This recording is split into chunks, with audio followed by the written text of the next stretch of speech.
Cuando los hermanos vendieron la joyería de su madre por unos pesos, no sabían que acababan de regalar 50 millones de pesos al comprador más afortunado de México. Y lo que descubrieron cuando ya era demasiado tarde, los convirtió en los hijos más arrepentidos del mundo entero. Cuando echas a tu madre de 76 años de su propia joyería porque ya está muy vieja para trabajar, todos asumen que es por su bien. Pero esta historia no es sobre una madre incapaz. Es sobre una madre que había convertido su humilde joyería en el tesoro secreto más valioso de todo Guadalajara, y sobre hijos que confundieron modestia con pobreza. Durante 45 años, doña Rosa había trabajado en su pequeña joyería, reparando relojes baratos y vendiendo anillos sencillos. Durante 45 años, sus hijos habían pensado que su madre era una comerciante pobre que apenas ganaba para sobrevivir. Pero lo que no sabían era que Rosa había estado coleccionando las joyas más extraordinarias que habían llegado a sus manos.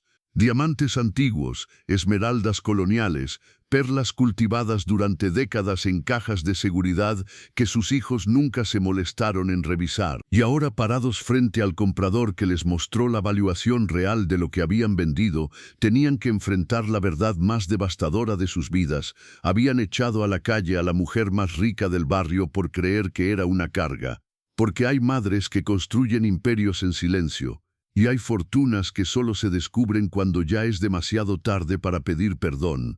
Hola mis queridas amigas que nos acompañan en este hermoso día que Dios nos ha regalado. Antes de comenzar esta historia que les va a partir el alma y después se la va a reparar con la justicia más hermosa, tomemos un momento sagrado en silencio. Cierren los ojos conmigo, por favor, que Dios Todopoderoso bendiga a cada mujer trabajadora que hoy nos escucha, a cada madre que ha construido algo hermoso con sus propias manos, a cada abuela que ha guardado tesoros en silencio esperando el momento perfecto para compartirlos. Que la Virgen de Guadalupe proteja a todas las mujeres que han sido subestimadas por su propia familia, que San José ampare a todas las que han trabajado en silencio durante décadas, y que el Sagrado Corazón de Jesús les dé la fuerza para seguir adelante cuando sus propios hijos no reconocen su valor. Amén. Respiren hondo conmigo, amigas, porque la historia que les voy a contar hoy es de esas que nos recuerdan que Dios ve cada sacrificio, cada hora de trabajo, cada lágrima derramada en silencio. Es una historia de una madre que construyó una fortuna diamante por diamante, peso por peso, día tras día, durante 45 años. Una madre que fue despreciada por sus hijos por ser vieja y pobre, sin saber que era más rica que todos ellos juntos. Dicen los abuelos de mi pueblo que las apariencias engañan, pero el trabajo honesto nunca miente. Y esta historia que van a escuchar hoy lo demuestra de la manera más impactante que puedan imaginar. Doña Rosa Guadalupe Hernández nunca presumió su riqueza cuando sus propios hijos la humillaron delante de los clientes. Nunca sacó sus diamantes cuando la trataron como una empleada en su propio negocio. Nunca gritó que era millonaria cuando la echaron como a un estorbo. Solo dijo con lágrimas en los ojos: Dios sabe lo que he trabajado, Dios sabe lo que vale mi esfuerzo. Y efectivamente, amigas mías, Dios sabía, porque lo que esta mujer sabia había coleccionado en 45 años de trabajo honesto, se convertiría en la lección más cara que unos hijos ingratos han recibido en la historia de Jalisco.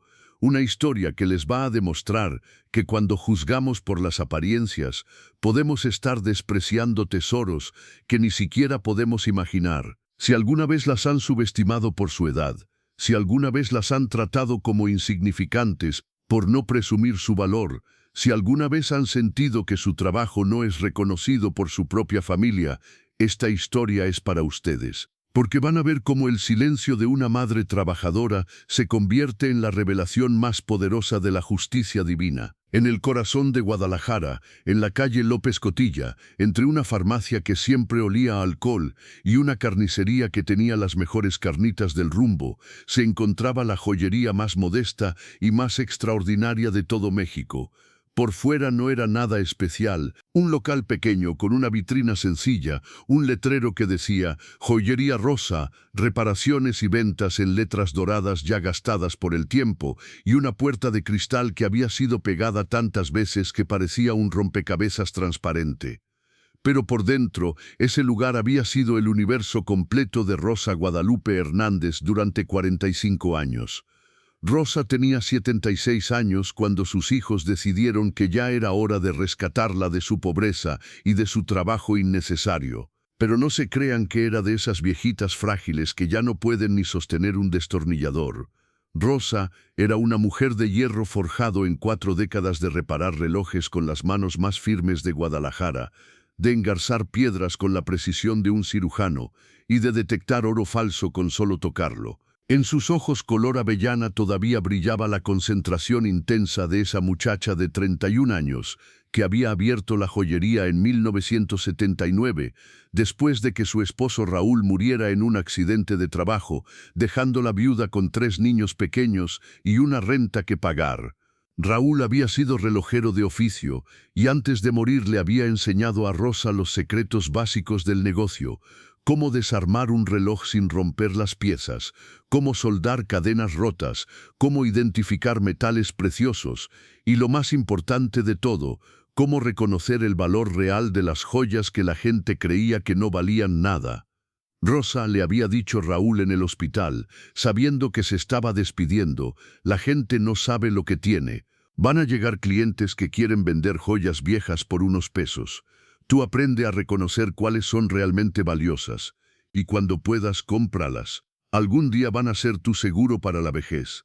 Rosa había comenzado con un local de 15 metros cuadrados, una caja registradora usada y las herramientas de relojería que Raúl le había dejado. Los primeros años habían sido de pura supervivencia. Rosa reparaba relojes baratos por 20 pesos, vendía cadenas sencillas, arreglaba anillos que se habían doblado y hacía grabados en medallas de primera comunión. Pero poco a poco había comenzado a desarrollar el ojo que Raúl le había prometido. Clientes que llegaban con joyas viejas de la abuela que querían vender por unos cientos de pesos. Rosa había aprendido a reconocer cuando una esmeralda falsa era realmente una esmeralda colombiana auténtica que solo estaba mal engarzada. Había aprendido a identificar cuando un anillo viejo y feo era realmente una pieza Art Deco de los años 1920 que valía 50 veces más de lo que el cliente pedía. Había desarrollado la capacidad de ver diamantes verdaderos escondidos en monturas baratas, perlas cultivadas genuinas mezcladas con bisutería y oro de 18 quilates disfrazado de metal dorado. Y durante 45 años, cada vez que podía, Rosa había comprado esas piezas extraordinarias por fracciones de su valor real, no por deshonestidad. Los clientes ponían el precio. Rosa simplemente tenía el conocimiento para reconocer lo que otros no podían ver. Buenos días, señora Rosa. Había llegado una cliente en 1900. Quiero vender este collar feo que era de mi suegra. ¿Me da 500 pesos por él? Rosa había examinado el collar feo con su lupa de joyero. Perlas japonesas Mikimoto auténticas de los años 1940, con broche de oro blanco y diamantes pequeños pero genuinos. Valor real, 45,000 pesos. ¿Está segura de que lo quiere vender, señora? Segurísima. A mí me parece horrible. Rosa había pagado los 500 pesos que la cliente pedía, había guardado el collar en su caja fuerte personal y había agregado otra pieza extraordinaria a la colección que estaba construyendo en secreto. Señora Rosa, había llegado un cliente en 1992. Mi tía me dejó esta pulsera antigua en su testamento, pero a mí no me gustan las joyas de viejo. ¿Me da 800 pesos por ella? Rosa había examinado la pulsera de viejo. Esmeraldas colombianas engarzadas en platino de los años 1930, con un trabajo de orfebrería que solo se había hecho durante una década específica en Bogotá. Valor real, 120,000 pesos. ¿Ha considerado llevarla a evaluar con un experto? No, señora, solo quiero deshacerme de ella rápido. Rosa había pagado los 800 pesos, había guardado la pulsera junto al collar de perlas y había continuado construyendo pacientemente su tesoro secreto. Durante décadas, Rosa había trabajado 12 horas diarias en su joyería modesta, reparando relojes de 50 pesos por las mañanas y coleccionando joyas invaluables por las tardes. Había desarrollado una red de contactos con coleccionistas internacionales que le vendían piezas extraordinarias cuando necesitaban dinero rápido. Había estudiado catálogos de subastas, había memorizado las marcas de los joyeros famosos, había aprendido a datar piezas por sus técnicas de manufactura, y todo eso lo había hecho en secreto, porque Rosa había entendido desde el principio que si sus hijos supieran que estaba coleccionando joyas valiosas, no la dejarían trabajar en paz. Rosa y Raúl habían tenido 3 hijos que eran como 3 personalidades completamente diferentes. Ricardo, el mayor, tenía 52 años y había heredado la ambición de su padre, pero ninguna de su paciencia para el trabajo detallado. Desde adolescente había soñado con ser empresario, había empezado docenas de negocios que habían fracasado y ahora trabajaba como gerente de ventas en una tienda de electrodomésticos, siempre quejándose de que merecía más de la vida. Se había casado con Lupita, una mujer que había crecido con dinero, pero que lo había perdido cuando su familia había quebrado en los años 1000. Lupita vivía resentida por haber bajado de nivel social y siempre estaba buscando maneras de recuperar el estatus que sentía que merecía. Miguel, el hijo de en medio, tenía 49 años y había heredado la gentileza de su padre, pero también su falta de ambición material. Era contador público, tenía un trabajo estable pero modesto, y se conformaba con una vida sencilla. Se había casado con Carmen, una mujer buena pero influenciable, que escuchaba demasiado las opiniones de Lupita sobre las oportunidades perdidas de la familia. Y finalmente estaba Sofía, la única hija, la menor, que tenía 45 años y que había heredado la sensibilidad de su madre, pero también su tendencia a evitar conflictos. Sofía trabajaba como secretaria en una oficina gubernamental, era soltera y vivía una vida tranquila pero solitaria. Era la única de los 3 hijos que realmente se preocupaba por el bienestar emocional de Rosa, pero era demasiado tímida para defender a su madre cuando sus hermanos tomaban decisiones en nombre de toda la familia. Durante años, los 3 hijos habían visto la joyería de Rosa como un recordatorio vergonzoso de la pobreza familiar. «Mamá trabaja todo el día por unos pesos», decía Ricardo. «Es triste ver a una mujer de su edad todavía reparando relojes baratos. La joyería no da dinero», agregaba Miguel. «Mamá podría estar más cómoda si vendiera el local y se dedicara a descansar. A su edad debería estar disfrutando la vida, no trabajando como empleada en su propio negocio», concluía Sofía. Los 3 hermanos habían desarrollado una narrativa familiar donde Rosa era una viejita pobrecita que trabajaba demasiado por muy poco dinero y donde ellos eran los hijos responsables que necesitaban rescatarla de su trabajo innecesario. Lo que nunca se habían molestado en averiguar era exactamente qué hacía Rosa en las 4 horas cada tarde cuando cerraba la joyería al público, pero se quedaba trabajando en cosas personales. Lo que Rosa hacía durante esas 4 horas era catalogar, valuar y organizar la colección de joyas más extraordinaria que cualquier museo habría envidiado. En la parte trasera de la joyería, Rosa había construido una sala de trabajo especializada con cajas fuertes profesionales, sistemas de iluminación para examinar piedras preciosas y equipos de evaluación que había comprado gradualmente durante décadas. Tenía 5 cajas fuertes diferentes, cada una especializada en un tipo de joya. La primera caja contenía diamantes, no cualquier diamante, sino diamantes de corte antiguo, diamantes de minas famosas, diamantes con historias documentadas, diamantes que habían pertenecido a familias aristocráticas mexicanas del siglo XIX. La segunda caja contenía esmeraldas, esmeraldas colombianas de las mejores minas, esmeraldas cortadas por maestros joyeros de Bogotá, esmeraldas engarzadas en piezas que habían sido diseñadas por orfebres famosos.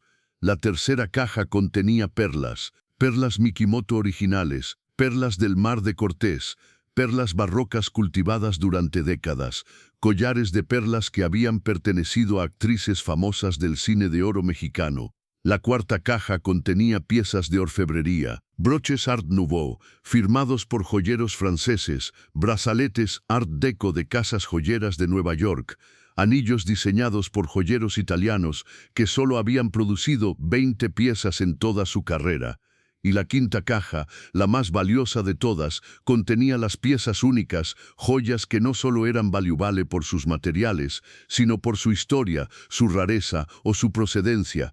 Un collar que había pertenecido a la esposa de un presidente mexicano del siglo XIX. Una tiara que había sido diseñada para una duquesa española, pero que nunca había sido reclamada después de la Guerra Civil. Un conjunto de rubíes birmanos que había sido parte del ajuar de boda de una heredera petrolera que había muerto en el Titanic. Piezas que no solo valían millones de pesos por sus materiales, sino que eran literalmente invaluables por su historia. Durante 45 años, Rosa había documentado meticulosamente cada adquisición. Tenía fotografías profesionales de cada pieza, certificados de autenticidad cuando era posible obtenerlos y registros detallados de cuándo, cómo y por cuánto había adquirido cada joya. Tenía contactos con casas de subastas internacionales que le habían confirmado que varias de sus piezas podrían venderse por cantidades que harían que cualquier coleccionista millonario sintiera envidia. Pero Rosa nunca había vendido nada de su colección personal. Su plan había sido simple: trabajar hasta que ya no pudiera más y después revelar gradualmente su tesoro a sus hijos como su herencia. Había imaginado el día en que les mostraría las cajas fuertes y les explicaría cómo había construido una fortuna diamante por diamante. Había soñado con ver sus caras de sorpresa y orgullo cuando entendieran que su madre pobrecita era en realidad una de las mujeres más ricas de Guadalajara. Había planificado usar parte de la colección para asegurar el futuro de sus nietos, para ayudar a sus hijos a realizar sus sueños, para establecer un fondo familiar que durara generaciones. Pero sus hijos habían decidido que no querían esperar a que Rosa estuviera lista para retirarse. Habían decidido que ya era hora de tomar decisiones por el bien de mamá. Si alguna vez han trabajado durante décadas construyendo algo en silencio, si alguna vez han sido subestimadas por las personas que más aman, o si simplemente quieren ver qué pasa cuando una madre decide que ya es hora de enseñarles una lección a hijos que no valoran su sacrificio, esta historia es para ustedes. Prepárense para descubrir que algunas fortunas se construyen tan silenciosamente que incluso la familia no sabe que vive con una millonaria. La campaña para rescatar a Rosa de su pobreza y su trabajo innecesario había comenzado en enero de 2024, durante la cena de Año Nuevo. Rosa había preparado la cena como siempre, con el mole que había perfeccionado durante décadas, tamales hechos desde la madrugada y el ponche de frutas que sus nietos adoraban. Había estado feliz de tener a toda la familia reunida en su casa pequeña pero cómoda, arriba de la joyería, donde había vivido durante 45 años, pero esa cena había sido diferente a todas las anteriores. En lugar de celebrar el Año Nuevo con gratitud y planes familiares, los tres hermanos habían pasado toda la velada estudiando a Rosa como si fuera un proyecto de caridad que necesitaba intervención. «Mamá», había comenzado Ricardo, «Lupita y yo hemos estado preocupados por su situación».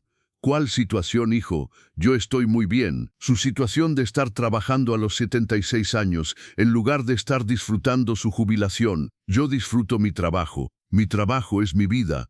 Lupita había intervenido con esa voz condescendiente que usaba cuando quería sonar maternal. «Tía Rosa, lo que Ricardo quiere decir es que a su edad usted debería estar descansando, viajando, disfrutando a sus nietos. Yo disfruto a mis nietos y no necesito viajar. Soy feliz con mi joyería». Miguel había tomado el turno con su enfoque más suave pero igualmente manipulador. «Mamá, todos entendemos que la joyería tiene valor sentimental para usted. Papá la empezó, usted la ha mantenido durante décadas». «Exactamente. Es mi legado. Pero también entendemos que económicamente la joyería ya no es viable». Rosa había fruncido el ceño. «¿Quién dice que no es viable?». Carmen había sacado una libreta donde había estado tomando notas.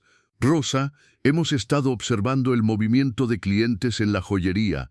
En promedio, usted tiene 5 o 6 clientes por día. Algunos días tengo más, algunos días tengo menos. Y el promedio de venta por cliente es de aproximadamente 200 pesos. Depende de lo que necesiten». Miguel había hecho cálculos en su cabeza. Eso significa que usted está ganando aproximadamente 1.200 pesos por día, unos 36.000 pesos por mes, más o menos. Mamá, 36.000 pesos por mes no es suficiente para vivir dignamente a los 76 años. Rosa había sonreído con una expresión que sus hijos habían interpretado como resignación, pero que en realidad había sido diversión. Hijo, yo vivo muy bien con lo que gano, pero ¿qué va a pasar cuando ya no pueda trabajar?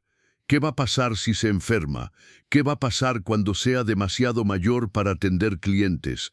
Sofía, que había estado callada durante toda la conversación, finalmente había hablado. Mami, lo que todos queremos decir es que nosotros nos preocupamos por su futuro. Mi futuro está bien, hija, pero ¿tiene ahorros suficientes para su vejez? Rosa había pausado antes de responder, sabiendo que lo que iba a decir sería interpretado como confirmación de su pobreza. Tengo lo que necesito. Los tres hermanos se habían mirado entre ellos como si hubieran confirmado sus peores sospechas. Mamá, había dicho Ricardo, queremos proponerle algo que puede resolver todos estos problemas. ¿Qué tipo de propuesta? Queremos que venda la joyería. Rosa había sentido como si le hubieran puesto hielo en las venas. ¿Vender la joyería? Sí, vender el local, el negocio, todo, y usar ese dinero para comprar una casa bonita en una zona segura donde pueda vivir cómodamente sin tener que trabajar. Lupita había agregado con entusiasmo, Rosa, hemos estado investigando el valor de los locales comerciales en López Cotilla. Su local podría venderse por unos 800.000 pesos, tal vez 1.000.000. Con 1.000.000 de pesos, había continuado Miguel, usted puede comprar una casita bonita, invertir el resto para tener ingresos mensuales sin trabajar y vivir tranquila. Carmen había mostrado folletores que había traído. Mire, Rosa, estas casas en fraccionamientos para personas mayores tienen seguridad las 24 horas, jardines comunitarios, actividades recreativas. Usted conocería gente de su edad, había agregado Sofía. Tendría amistades nuevas, actividades divertidas. Rosa había escuchado toda la presentación en silencio, procesando no solo lo que le estaban proponiendo, sino la forma en que se lo estaban proponiendo. Sus hijos habían venido con investigación hecha, con números calculados, con alternativas preparadas. No habían venido a preguntarle qué quería hacer con su vida. Habían venido a informarle que habían decidido que era mejor para ella. ¿Y ustedes qué ganarían con esta venta?, había preguntado Rosa directamente. Los tres hermanos se habían puesto incómodos. Nosotros no ganamos nada, mamá, había mentido Ricardo. Solo queremos verla feliz y segura. Pero han pensado en qué pasaría conmigo cuando ya no tenga trabajo. Usted ya no necesitaría trabajar. Esa es la idea. Pero ¿qué haría con mi tiempo? Descansar, había dicho Miguel como si fuera obvio. ¿Descansar haciendo qué? Los hermanos habían intercambiado miradas porque no habían considerado realmente qué haría Rosa con 24 horas libres todos los días. Puede hacer manualidades, había sugerido Carmen. Puede ver televisión, había agregado Lupita. Puede leer libros, había dicho Sofía sin mucha convicción. Rosa había entendido en ese momento que sus hijos veían su jubilación como si fuera internarse en un asilo de lujo. Un lugar bonito donde podría existir cómodamente hasta morir, sin molestar a nadie y sin requerir atención real de su familia. Hijos, había dicho Rosa con toda la paciencia que había podido reunir, yo no quiero vender la joyería. ¿Por qué no, mamá? Porque la joyería es mi vida, es el trabajo de mi vida, es lo que construí después de que murió su padre, es mi propósito. Ricardo había comenzado a mostrar impaciencia. Mamá, usted ya cumplió su propósito, nos crió, nos educó, nos sacó adelante, ahora es tiempo de descansar. Y si yo no quiero descansar, a los 76 años, todas las personas necesitan descansar. ¿Quién dice eso? Miguel había sacado su teléfono y había empezado a buscar información. Mamá, estadísticamente, las personas de 76 años que siguen trabajando tienen mayor riesgo de problemas de salud, accidentes, estrés. Yo no tengo estrés, mi trabajo me relaja. Pero ¿qué va a pasar si se cae? ¿Qué va a pasar si le da un infarto mientras está sola en la joyería? ¿Qué va a pasar si me aburro hasta morir en una casa sin nada que hacer? Sofía había tratado de mediar. Mami, Tal vez podríamos buscar un punto medio. ¿Qué tipo de punto medio? Tal vez usted puede quedarse con la joyería, pero contratar a alguien que la ayude. Un empleado que maneje las ventas mientras usted supervisa. Rosa había considerado la sugerencia. ¿Y quién pagaría el sueldo de ese empleado? Bueno, había dicho Sofía, dándose cuenta de que no habían pensado en los detalles económicos. Ricardo había perdido completamente la paciencia. Mamá, la realidad es que la joyería no genera suficiente dinero para pagar empleados, para mantener el local y para darle a usted una vida digna. ¿Quién dice que mi vida no es digna? Una mujer de 76 años que tiene que trabajar 12 horas diarias para sobrevivir no está viviendo dignamente. Yo no trabajo para sobrevivir, trabajo porque me gusta trabajar. Lupita había suspirado como si estuviera lidiando con una niña terca. Rosa, usted dice eso porque nunca ha experimentado cómo es vivir sin preocupaciones económicas. ¿Y ustedes sí han experimentado eso? Era una pregunta devastadora porque Ricardo tenía deudas de tarjetas de crédito. Miguel vivía quincena a quincena y Sofía rentaba un departamento porque no tenía dinero para enganche de casa propia. Ese es exactamente el punto, había dicho Ricardo, recuperándose rápidamente. Ninguno de nosotros tuvo las oportunidades económicas que usted podría tener ahora. ¿Qué oportunidades? Las oportunidades que vienen con tener 1.000.000 de pesos en efectivo. Ahí estaba la verdad real. Sus hijos no estaban preocupados por su bienestar. Estaban preocupados por el dinero de la venta de la joyería, 1.000.000 de pesos que podrían dividirse en 3 partes después de que Rosa muriera. O mejor aún, 1.000.000 de pesos que podrían administrar en nombre de mamá para asegurar su futuro. Hijos, había dicho Rosa, levantándose de la mesa, les agradezco mucho su preocupación. Pero la joyería no se vende, mamá no se vende y no se discute más. Los 3 hermanos se habían ido de la cena con caras largas, pero Rosa había sabido que no iba a ser la última conversación sobre el tema.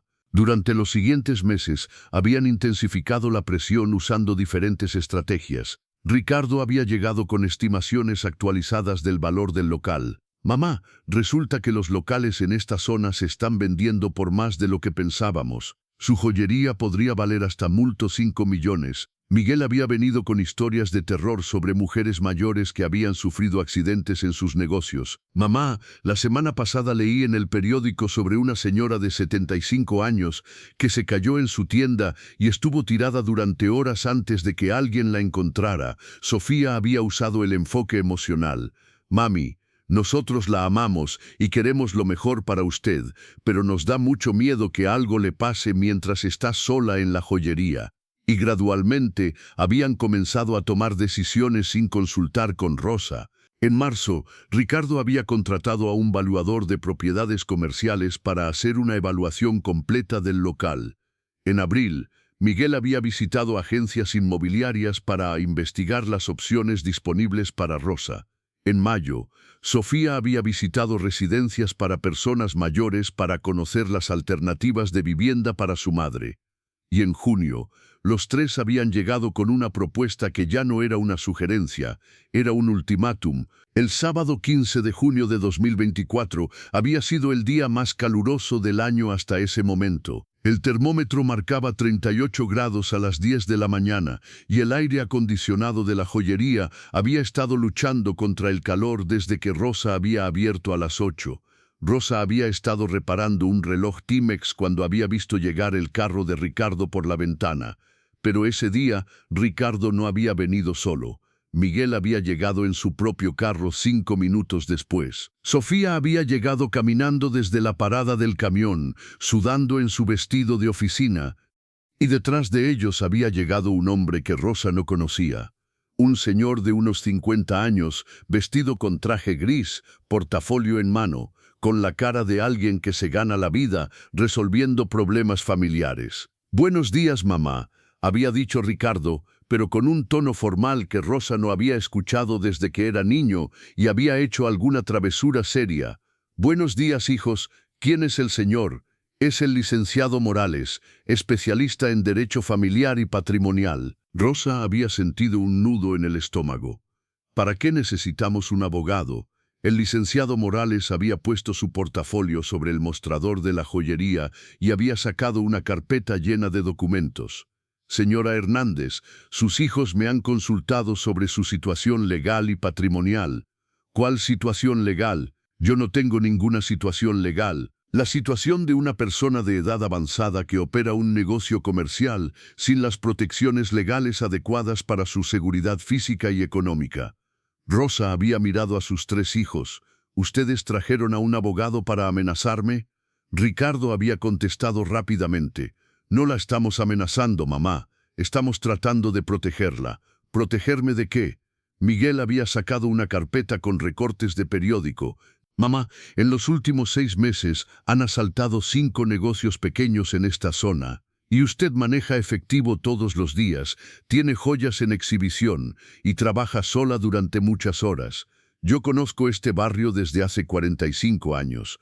Conozco a todos los vecinos. Sofía había intervenido con lágrimas en los ojos. Mami, lo que pasa es que nosotros ya no podemos dormir tranquilos sabiendo que está aquí sola, con dinero y joyas, sin seguridad. El licenciado Morales había abierto su carpeta. Señora Hernández, la ley mexicana permite que los familiares directos soliciten medidas de protección para personas mayores que pueden estar en situación de riesgo. ¿Qué tipo de medidas? Medidas que pueden incluir la administración temporal de bienes por parte de familiares responsables, hasta que se establezca un plan de seguridad patrimonial adecuado. Rosa había entendido inmediatamente que era una amenaza legal disfrazada de consulta. Licenciado, ¿me está usted amenazando con quitarme legalmente mi negocio? No es una amenaza, señora. Es información sobre opciones legales disponibles. Ricardo había puesto su mano en el hombro de Rosa. Mamá, nosotros no queremos llegar a procedimientos legales. Queremos que usted tome la decisión correcta por las buenas. ¿Cuál es la decisión correcta? Miguel había sacado 3 carpetas diferentes. Tenemos 3 opciones preparadas para usted.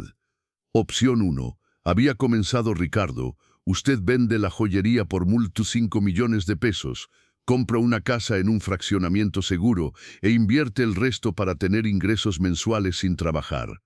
Opción 2. Había continuado Miguel. Usted vende la joyería por multo 5 millones y se muda a vivir con uno de nosotros, pero en una habitación independiente para que tenga su privacidad. Y la opción 3. Sofía había contestado con voz muy pequeña. Opción 3 es que usted vende la joyería y se muda a una residencia geriátrica de primera calidad, donde tendrá atención médica, actividades sociales y seguridad las 24 horas.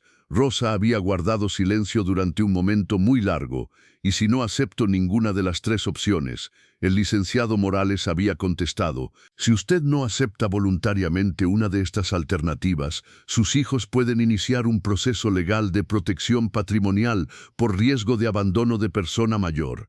¿Qué significa eso en palabras simples? Significa que un juez puede determinar que usted no está en condiciones de administrar sus bienes de manera segura y puede nombrar a sus hijos como administradores temporales.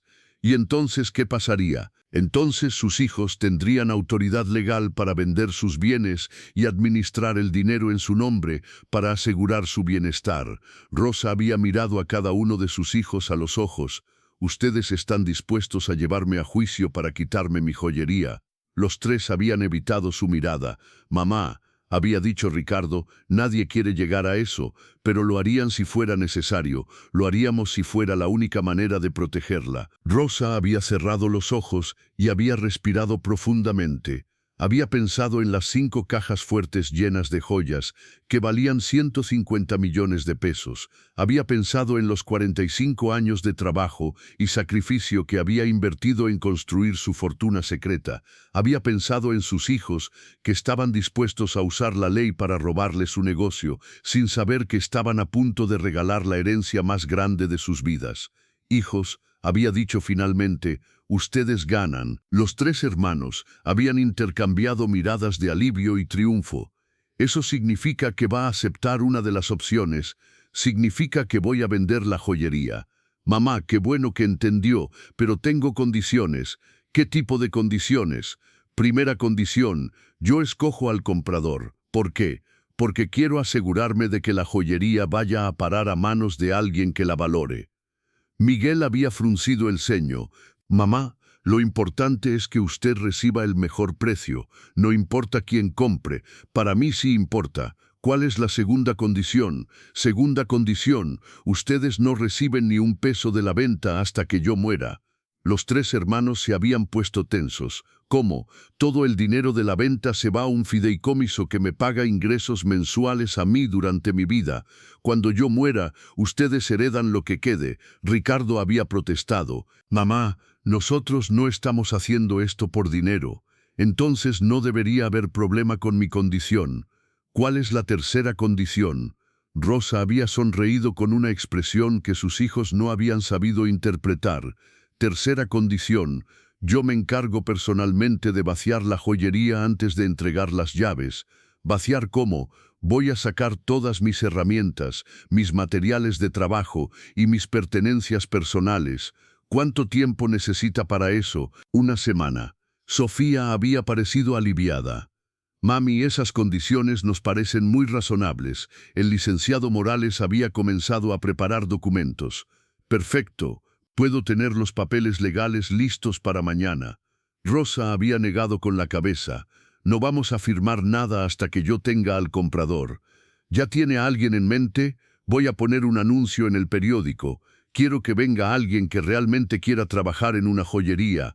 Durante la semana siguiente, Rosa había publicado un anuncio en El Informador. Se vende joyería establecida con 45 años de tradición. Incluye local, equipo, clientela establecida y oportunidad de continuar negocio familiar. Precio, multu 5 millones de pesos. Interesado serios favor de presentarse en Joyería Rosa, López Cotilla, Multro Finto y 47. Habían llegado varios compradores potenciales, un inversionista que quería convertir el local en una tienda de celulares, una pareja que quería abrir una boutique de ropa, un joven que quería usar el espacio para un café internet. Rosa había rechazado a todos.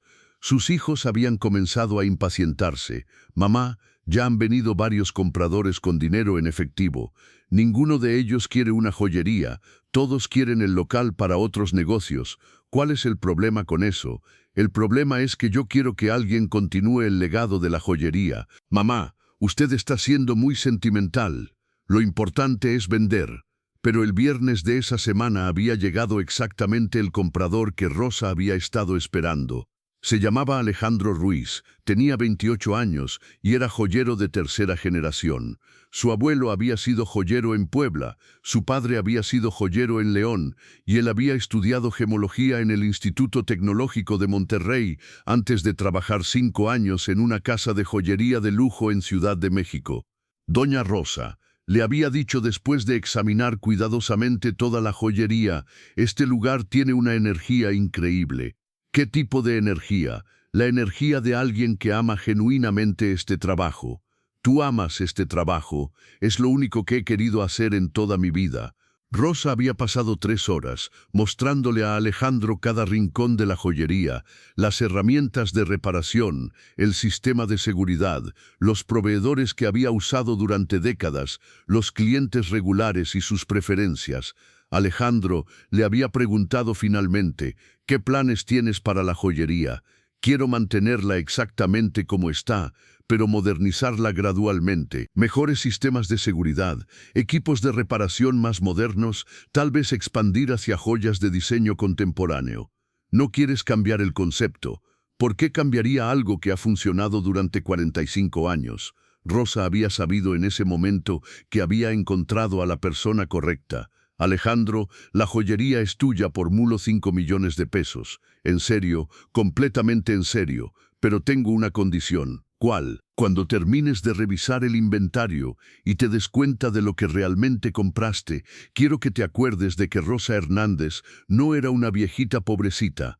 Alejandro había fruncido el ceño sin entender completamente lo que Rosa había querido decir, pero había aceptado la condición, había pagado el anticipo y había programado la firma de papeles para el lunes siguiente. El domingo por la noche, Rosa había trabajado hasta las 3 de la madrugada, vaciando sus pertenencias personales de la joyería. Sus hijos pensaban que estaba empacando herramientas viejas y recuerdos sentimentales.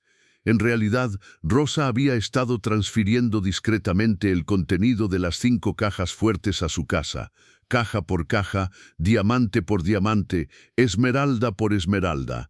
El lunes por la mañana había entregado las llaves de la joyería Rosa a Alejandro Ruiz con una sonrisa tranquila y una sensación de anticipación por lo que estaba a punto de suceder. Sus hijos habían estado presentes para la entrega, celebrando discretamente que finalmente habían rescatado a su madre de su trabajo innecesario. Lo que ninguno de ellos había sabido era que Rosa acababa de ejecutar la transferencia de riqueza más inteligente en la historia de Guadalajara, y que en 48 horas, cuando Alejandro comenzara a hacer el inventario real de lo que había comprado, la familia Hernández descubriría qué significa realmente subestimar a una mujer que había trabajado en silencio durante 45 años. El miércoles por la mañana, Alejandro había llegado temprano a su nueva joyería para comenzar el proceso de inventario completo. Había planeado pasar toda la semana catalogando cada pieza, cada herramienta, cada material que había comprado junto con el negocio. Había comenzado por las vitrinas, fotografiando y listando las joyas que estaban en exhibición para el público, anillos de compromiso sencillos, cadenas de oro de 10 y 14 quilates, relojes Casio y Timex, aretes básicos, medallas religiosas, broches para quinceañeras, todo exactamente lo que había esperado encontrar en una joyería de barrio. Mercancía modesta pero honesta, bien mantenida, apropiada para una clientela de clase trabajadora. Después había revisado las herramientas y el equipo de trabajo, lupas de joyero bien cuidadas, herramientas de engarzado organizadas por tamaño, soldadores en perfecto estado, pulidoras que habían sido mantenidas meticulosamente, equipo profesional que mostraba 45 años de uso cuidadoso por alguien que realmente sabía su oficio. Pero cuando había llegado al área de trabajo en la parte trasera de la joyería, había comenzado a encontrar cosas que no había esperado. Equipo de evaluación mucho más sofisticado del que una joyería de barrio normalmente poseería. Balanzas de precisión para medir quilates con exactitud de laboratorio. Microscopios gemológicos que costaban más que todo el inventario de la vitrina principal. Probadores de metales que podían identificar no solo si algo era oro, sino de qué mina había venido el oro. ¿Por qué doña Rosa tenía equipo tan especializado?, se había preguntado Alejandro. Había continuado explorando y había encontrado algo aún más intrigante, una biblioteca de referencia gemológica que habría impresionado a cualquier museo. Catálogos de casas de subastas internacionales de los últimos 20 años, guías de identificación de piedras preciosas en 5 idiomas, manuales técnicos sobre técnicas de orfebrería de diferentes periodos históricos, directorios de coleccionistas privados y contactos de joyeros especializados en todo el mundo. Doña Rosa sabía mucho más de joyas de lo que aparentaba, había pensado Alejandro. Pero el verdadero descubrimiento había llegado cuando había encontrado las 5 cajas fuertes. Las cajas estaban vacías, pero Alejandro había notado que eran cajas fuertes de grado profesional, del tipo que usan bancos y casas de joyería de lujo para almacenar inventarios de millones de pesos. ¿Por qué una joyería de barrio tiene 5 cajas fuertes vacías que cuestan 200,000 pesos cada una? Había seguido explorando y había encontrado un cuarto secreto detrás de un panel falso en la pared. El cuarto contenía equipo de fotografía profesional para documentar joyas, sistemas de iluminación especializados y una computadora con software de catalogación gemológica que costaba más que el carro de Alejandro. Y en el escritorio de ese cuarto secreto había encontrado una carpeta que había cambiado completamente su comprensión de lo que había comprado. La carpeta contenía fotografías profesionales de cientos de joyas extraordinarias, diamantes de cortes antiguos que valían millones de pesos, esmeraldas colombianas de tamaños que Alejandro solo había visto en museos, perlas Mikimoto que habían pertenecido a coleccionistas famosos, piezas de orfebrería firmadas por joyeros que aparecían en libros de historia del arte, joyas que no eran solo valiosas, sino literalmente invaluables por su historia y rareza.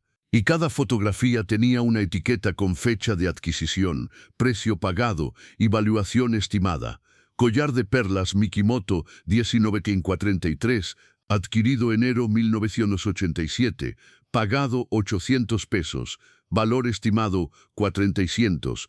Anillo Art Deco con diamante de 3 quilates, adquirido marzo 1995, pagado 100 pesos, valor estimado 2.1 millones de pesos. Brazalete de esmeraldas colombianas, adquirido julio 2001, pagado 600 pesos, valor estimado 4.8 millones de pesos, valor estimado 4.8 millones de pesos, valor estimado 4.8 millones de pesos, valor estimado 4.8 millones de pesos, valor estimado 4.8 millones de pesos, valor estimado 4.8 millones de pesos, valor estimado, página tras página de adquisiciones increíbles. Alejandro había estado temblando mientras revisaba el catálogo.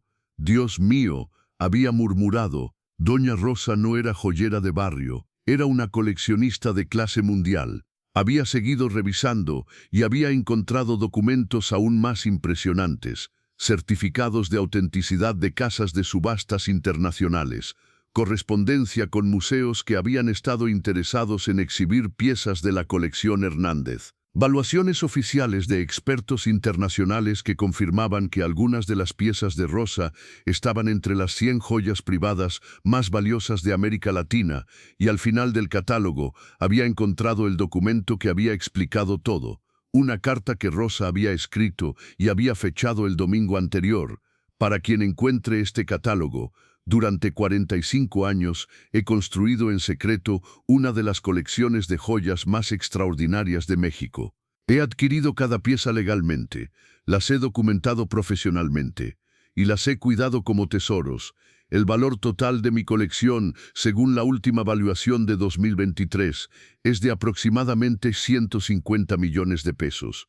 Mis hijos creen que soy una viejita pobre que trabaja demasiado por muy poco dinero. No saben que soy una de las mujeres más ricas de Guadalajara. Decidieron forzarme a vender mi joyería porque piensan que me están rescatando de la pobreza. En realidad, se están robando una herencia de 150 millones de pesos porque no se molestaron en conocer realmente a su madre.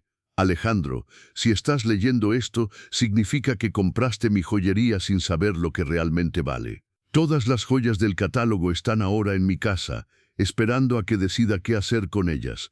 Tienes dos opciones. Opción 1, llamar a mis hijos para contarles lo que descubriste y regalarles información que no merecen tener. Opción 2, llamarme a mí para platicar sobre una propuesta que puede cambiar tu vida para siempre. Mi número es 33122. Tu decisión revelará qué tipo de persona eres. Rosa Hernández. Alejandro había leído la carta 3 veces antes de procesar completamente lo que estaba viendo. Había comprado una joyería de barrio por mulo 5 millones de pesos, pero había entrado en contacto con una mujer que poseía 150 millones de pesos en joyas extraordinarias. Una mujer que había sido forzada a vender por hijos que no sabían lo que estaban perdiendo. Una mujer que ahora tenía el poder de decidir qué hacer con una fortuna que sus propios hijos habían rechazado por ignorancia.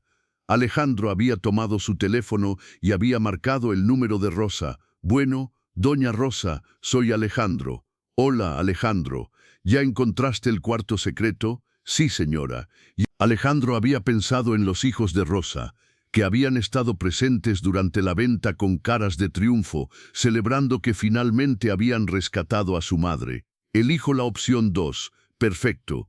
¿Puedes venir a mi casa esta tarde? Por supuesto. ¿Y Alejandro? Sí. ¿Estás preparado para ver 150 millones de pesos en joyas? Creo que sí.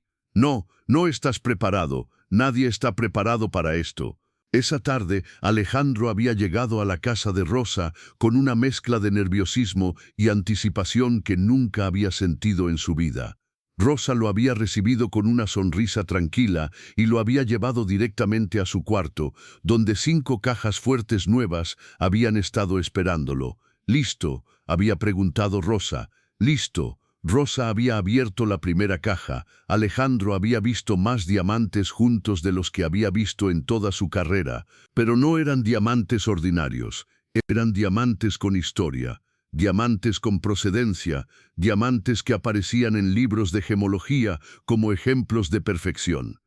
«Esta es la colección de diamantes», había dicho Rosa casualmente, valor estimado 35 millones de pesos. Rosa había abierto la segunda caja, esmeraldas que habían brillado como si tuvieran luz propia. Colección de esmeraldas, valor estimado 28 millones de pesos. Tercera caja, perlas que habían parecido gotas de luna líquida. Colección de perlas, valor estimado 22 millones de pesos. Cuarta caja, piezas de orfebrería que habían sido obras de arte antes que joyas. Colección de orfebrería histórica, valor estimado 31 millones de pesos. Quinta caja, las piezas únicas, las joyas que no tenían precio porque eran literalmente invaluables. Colección de piezas únicas. Alejandro había estado paralizado.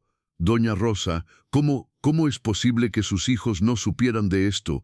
Porque nunca se molestaron en preguntarme qué hacía en mi tiempo libre. ¿Y ahora qué va a hacer con todo esto? Rosa había sonreído con esa expresión misteriosa que Alejandro había comenzado a reconocer. Ahora les voy a enseñar a mis hijos la lección más cara de sus vidas. ¿Cómo? Mañana tú vas a llamar a Ricardo y le vas a decir que necesitas hablar con él urgentemente sobre algo que encontraste en la joyería.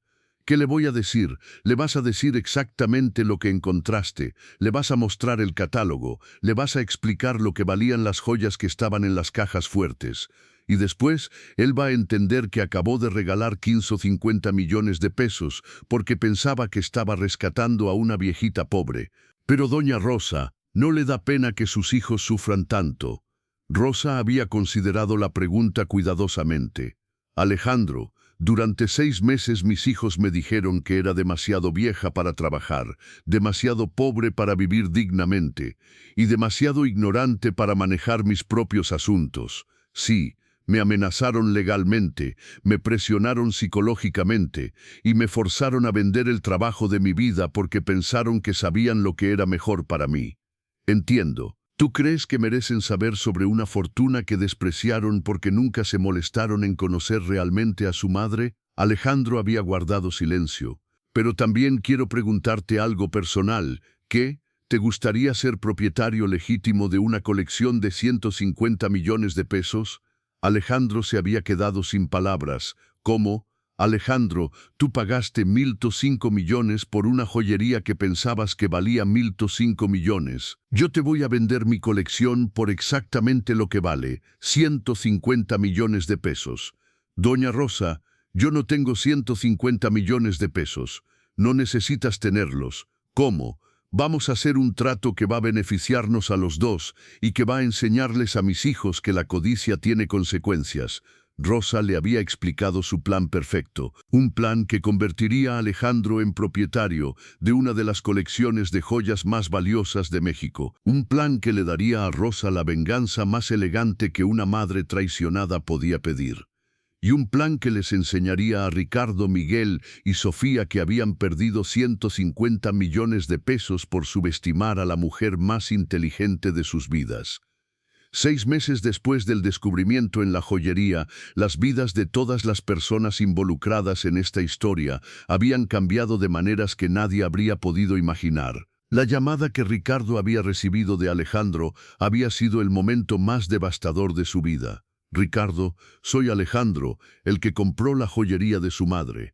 Hola Alejandro, ¿cómo está yendo el negocio? Necesito que venga a la joyería inmediatamente. Encontré algo que tiene que ver. ¿Qué tipo de cosa?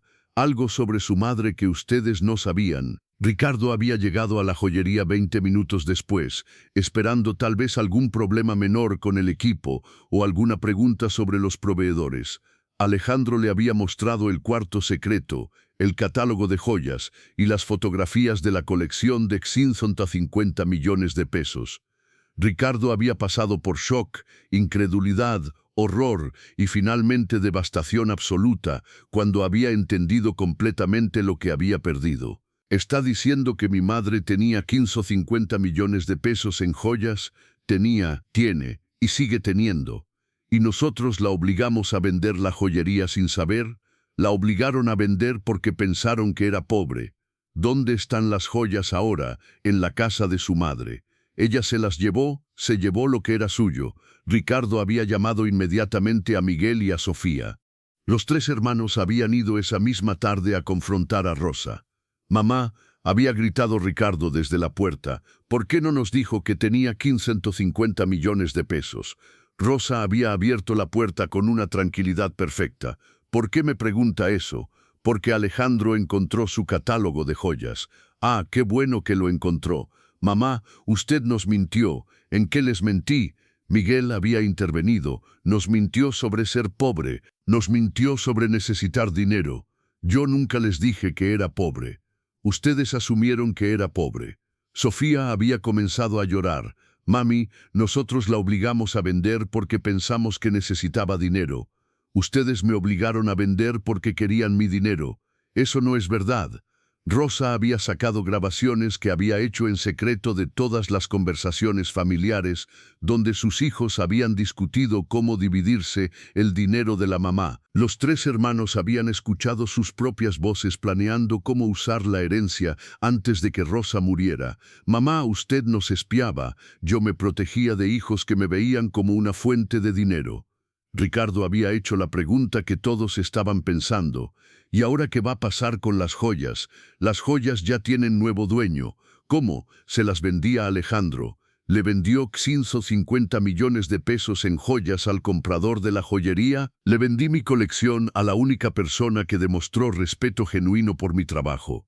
Miguel había comenzado a hacer cálculos desesperados. «Mamá, pero nosotros somos sus hijos. Nosotros somos sus herederos legales. Ustedes eran mis herederos cuando me trataban como su madre. Cuando me trataron como un estorbo, perdieron sus derechos de herencia. Eso no es legal, es perfectamente legal.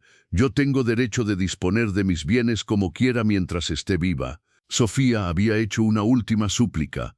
«Mami, nosotros la amamos, cometimos errores, pero la amamos». Rosa había mirado a cada uno de sus hijos. Si me hubieran amado, habrían respetado mi decisión de seguir trabajando. Nosotros queríamos protegerla, ustedes querían controlarme. ¿Y ahora qué va a pasar con nosotros?» Rosa había sonreído con una mezcla de tristeza y satisfacción. «Ahora van a vivir con las consecuencias de haber juzgado por las apariencias». El trato entre Rosa y Alejandro había sido una obra maestra de justicia poética. Rosa le había vendido la colección completa a Alejandro por 150 millones de pesos, pero con términos que habían beneficiado a ambos.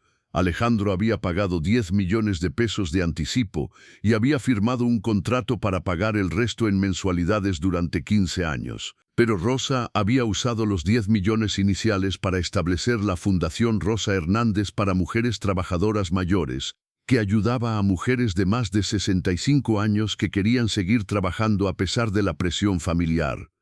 Los pagos mensuales de Alejandro le daban a Rosa un ingreso de 900,000 pesos mensuales, haciéndola oficialmente una de las mujeres más ricas de Guadalajara. Alejandro, por su parte, había usado parte de la colección para establecer Joyería Hernández Ruiz, que se había convertido rápidamente en la casa de joyería más prestigiosa del occidente de México. Había prestado varias piezas únicas a museos nacionales e internacionales, estableciendo su reputación como propietario de una colección de importancia histórica mundial. Y había comenzado a vender selectivamente algunas piezas en subastas internacionales, generando ingresos que le habían permitido expandir el negocio y pagar cómodamente las mensualidades a Rosa. Los hijos de Rosa habían intentado múltiples estrategias legales para recuperar su herencia. Habían contratado abogados que habían determinado que Rosa había actuado completamente dentro de sus derechos legales. Habían intentado argumentar influencia indebida por parte de Alejandro, pero no habían podido probar ningún tipo de manipulación. Habían tratado de demostrar incapacidad mental de Rosa, pero las evaluaciones psicológicas habían confirmado que tenía facultades mentales superiores al promedio para su edad. Finalmente, habían tenido que aceptar que habían perdido 150 millones de pesos por su propia arrogancia y falta de respeto hacia su madre. Ricardo había perdido su trabajo por depresión y había tenido que mudarse a una casa más pequeña. Miguel había desarrollado problemas cardíacos por el estrés y había tenido que vender su carro para pagar las consultas médicas. Sofía había entrado en terapia psicológica para lidiar con la culpa de haber participado en la presión a su madre. Los tres hermanos habían intentado en múltiples ocasiones reconciliarse con Rosa, pero ella había sido clara en sus condiciones. Si quieren volver a ser mis hijos, tienen que demostrar que me ven como su madre, no como su herencia. ¿Cómo podemos demostrar eso? Pueden empezar por visitarme sin pedirme dinero.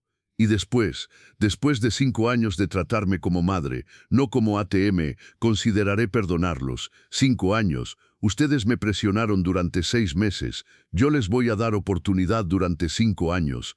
Rosa había vivido los últimos años de su vida como la mujer más respetada y más próspera de su comunidad. Había usado parte de su fortuna para ayudar a otras mujeres mayores que enfrentaban presiones familiares similares.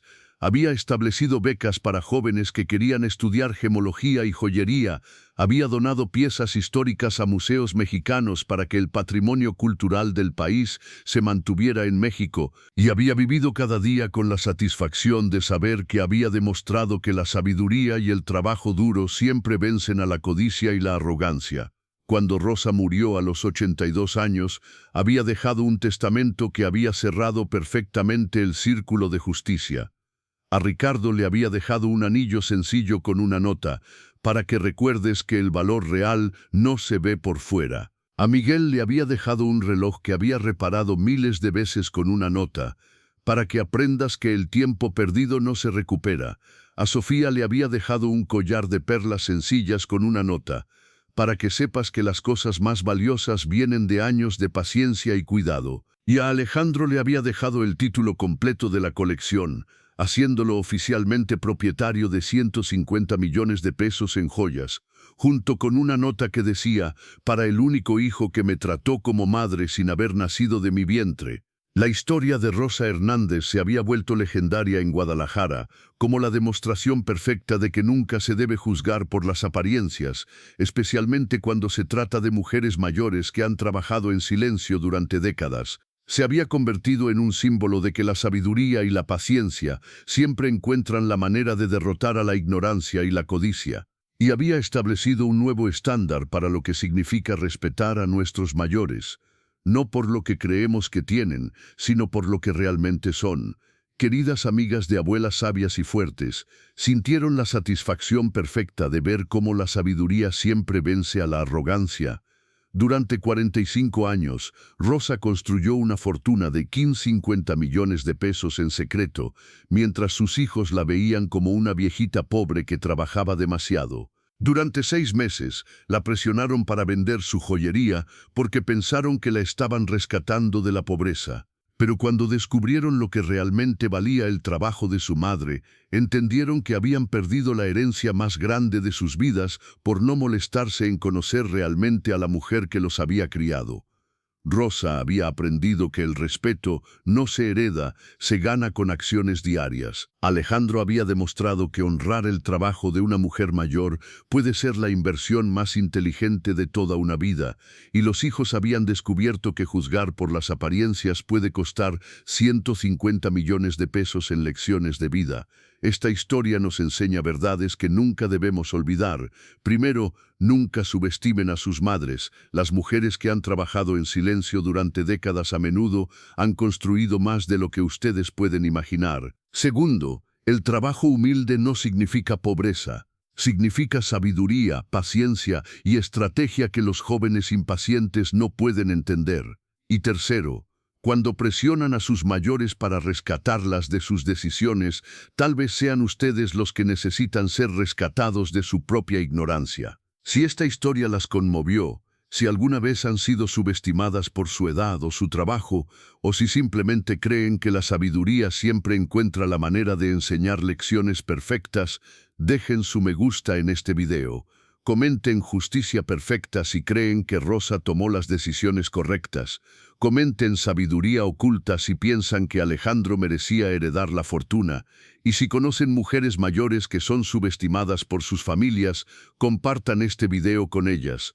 Tal vez necesiten recordar que tienen más poder y sabiduría de lo que otros creen. Suscríbanse a Abuelas Sabias y Fuertes para más historias que nos recuerdan que las apariencias engañan, pero el trabajo honesto nunca miente. Recuerden, respeten a sus mayores no por lo que creen que tienen, sino por lo que realmente han logrado en silencio. Que Dios bendiga a todas las mujeres que han construido imperios en secreto y que abra los ojos de todos los hijos que han confundido modestia con pobreza.